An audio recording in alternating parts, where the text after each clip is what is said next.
Bonjour et bienvenue, voici notre tour d'horizon économique, géopolitique et boursier. Nous sommes le mardi 19 septembre et pour comprendre comment tourne la planète finance, c'est sur la bourse au quotidien et nulle part ailleurs. Et l'épisode du jour s'intitulera « L'impossibilité d'une correction ». On se disait, avec la séance des 4 sorcières, que la hausse des indices, en dépit d'un tir de missile coréen, d'un attentat à Londres, d'une série de mauvaises statistiques aux États-Unis, et malgré tout, une dégradation des marchés obligataires, on se disait que c'était probablement les opérations techniques de fin de trimestre qui avaient maintenu les indices en lévitation. Franchement, on s'est trompé, hein. Lundi, ça repart à la hausse.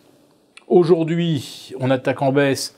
On repart à la hausse, et on se demande bien pourquoi. Il y a quand même une explication. Ce matin, la bourse de Tokyo était euphorique.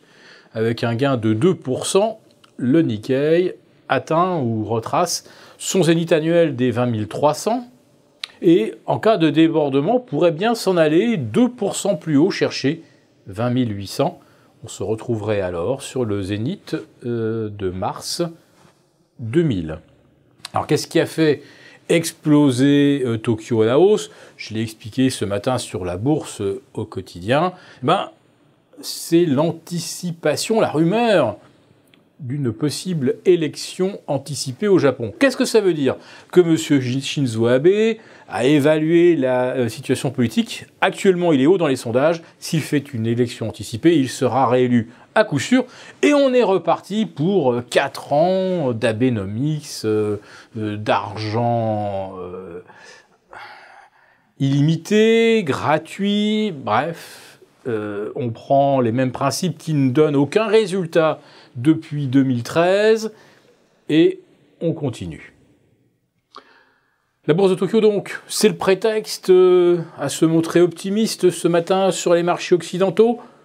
En réalité, Tokyo a bondi sans qu'on anticipe réellement d'amélioration économique, pas de réduction non plus des déficits en vue. En fait, c'est juste, oui, un simple prétexte politique.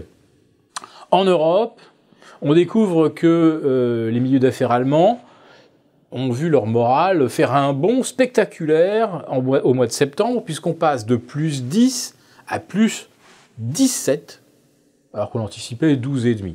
Est-ce que cette soudaine vague d'euphorie est liée à l'amélioration de l'économie allemande? Non, ça n'a rien à voir. Là encore, on va revenir aux facteurs politiques. Depuis fin août, depuis le débat Merkel-Schulz, c'est évident, Merkel va l'emporter, et même largement. Schulz n'a plus aucune chance. Il n'y a plus aucun suspense pour les élections. Merkel va faire un 4e mandat, et rien ne va changer. Alors peut-être aura-t-on une surprise avec la non-reconduction de Wolfgang Schäuble. Madame Merkel se montre discrète à son sujet. Bon, elle organise quand même une magnifique fête pour son 75e anniversaire, avec caméra et tout le tout-team. Alors, est-ce que c'était une sorte de cadeau d'adieu, quand même un joueur qui a marqué 3 buts dans un match et qu'on fait sortir avant le coup de filet final pour le faire applaudir par le public? Ou alors, est-ce que on manifeste par là qu'on va continuer, on ne change pas, une équipe qui gagne? Et puis une autre raison politique qui peut expliquer que les marchés retrouvent leur euphorie, après M. Trichet, qui devra rendre son tablier l'année prochaine, M. Weinmann, le patron de la Bundesbank, semblait le mieux placé. En tout cas, on pressentait qu'après un Mario Draghi expansionniste, on pourrait avoir un James Weinmann beaucoup plus orthodoxe sur les questions monétaires. Et puis maintenant, diverses voix en Europe s'élèvent pour dire non, on veut pas de M. Weinmann, on a trop aimé la période Draghi, il n'est pas question de mettre quelqu'un qui va serrer les boulons. Donc, exit M. Weinmann. Les marchés sont contents. une nouvelle fois, on a une sorte de prétexte psychologique à une poursuite de la hausse, mais une hausse qui se fait toujours sans volume. On l'a vu hier, c'était la première journée du 4e trimestre 2017. Combien a-t-on échangé à Paris?